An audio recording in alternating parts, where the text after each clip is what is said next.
kahapon nag-tour tayo sa Agusan del Sur. Ang Team Bahay at Team Online nag-share din ng kanilang Agusan del Sur experience. Ito sila, si Mary Dale. Siya daw ay nakapunta sa Pinandagatan Falls. Ganda. Ayun siya, oh. Falls in Sibagat, Agusan del Sur. Meron pa? Si Ginaline Areza. Binisita naman niya ang Sarnimian Inland. Resort. Ayun siya. Uy, And- ang daming pasalubong. Ganda. Si Joanne Love Aho. Madyaw Kadyaw Souvenir Shop. At ito nakikita natin ngayon, si Kasilan Mark. Ang pinuntahan niya naman ay Vega Falls. Daming falls doon, no? Andyan din si Janice Kalipusan na pumunta naman sa Bayugan, Agusan del Sur. Nakakatuwa, no? Nag-share talaga sila ng Yes. mga photos and experiences nila dun Mga sa ating napuntahan nila. featured probinsya for today.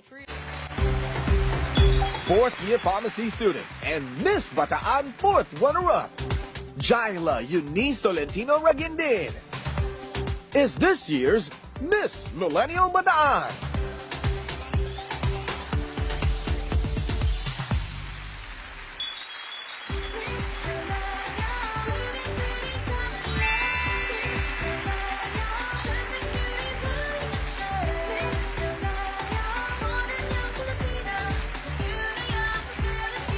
Hello, Dover Cats! Good afternoon! At syempre, binabati ko rin po ang lahat ng tiga-Bataan. Mga Bataenyo, maraming salamat po sa mainit na pagsuporta. Meron na po kaming two ways ngayon, by land and by sea. And then pag by land po, meron po kaming 4 na terminal. Meron po sa Cubao, sa Pasay, sa Avenida at sa Monumento po. And then by sea po, meron po kaming Roro ngayon.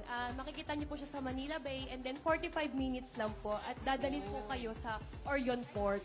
Yun Mas po. mabilis kasi Yes. pag by land, ilang oras? 3 hours po yun. 3 hours. Ano po yung kasama na po yung traffic. Pero pag madaling araw po, 1 hour and 30 minutes lang po. Ganun na lang Yes, kabilis. oo, kasi ngayon may SCTEX na.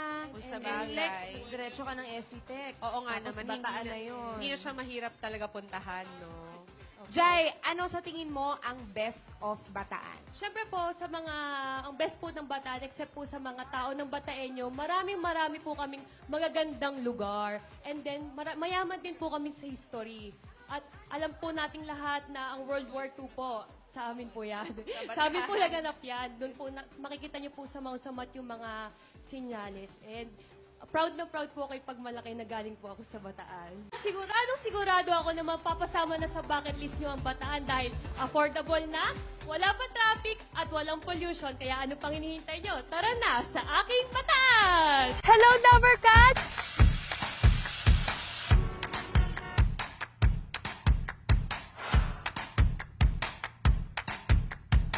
I am Jaila Eunice Tolentino Raguindin, your Miss Millennial Bataan 2018.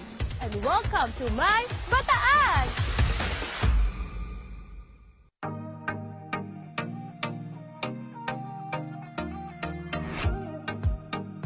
Hi, Dover Cats! So, nandito tayo ngayon sa Sinagtala at ito ang pinaka-pinagmamalaki nila, ang Duyan House! Ang duyan ay hango sa Visayas term na hamok, which means relaxation. At alam niyo ba, Dover Cats, ang Sinagtala ay mayroon 52 hectares.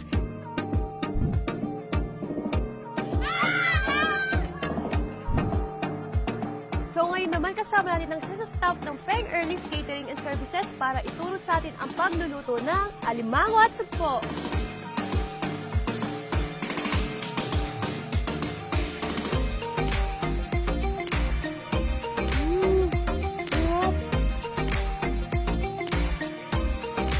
Nandito po tayo ngayon sa pangatlo sa pinakamatandang simbahan dito sa Bataan, ang Nuestra Señora del Rosario o mas kilala sa Virgen Milagrosa de Orani, itinatag noong 1740.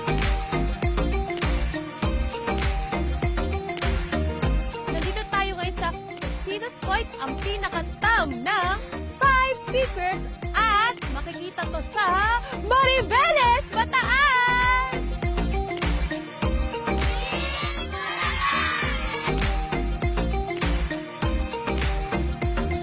Nandito po tayo ngayon sa Abukay, Bataan sa pinakasikat na Michelin Bake Shop. ipapakita ko na ngayon ang ganda ng The Oriental Bataan na matatagpuan sa Pop Zone here in Maribeles, Bataan! Ngayon, nakita niyo na at nag-enjoy kayo sa ganda ng aking probinsya. Kaya ano pang hinihintay niyo? Tara na sa aking Bataan! Ang top Masasuggest mo 3 sa places ko po na masasuggest sa inyo, syempre po ang unang-unang Sinagtala, and then ang Nuestra Señora del Rosario, at ang huli po ang Five Fingers. Sinagtala po, resort po siya na merong, nasa taas po siya ng bundok. And then, meron po siyang infinity pool sa mga nature lover po. Siguradong mag-e-enjoy po sila. Masi. Ayun. Orani. Yes po. Sa town ko po. Taga-Orani Opo. ka. And then, Yung Yung Nuestra? Nuestra Señora del Señora. Rosario po. Ayan po yung pangatlo sa pinakamatandang simbahan po sa Bataan.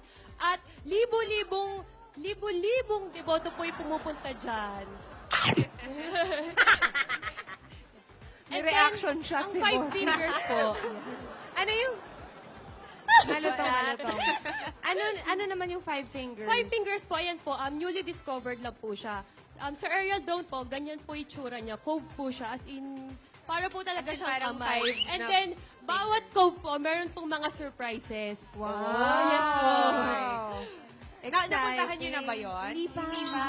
The best po dyan. Ayan siya. Sobrang daming surprise. So yung top view niya, mukha siyang kamay na gano'n. Yes po, Kaya siya tinawag na nakaganyan. five Five fingers. Mariveles naman yan. Uy, mag-uwi ka naman ng Uraro. Hindi crab. Hindi crab yan.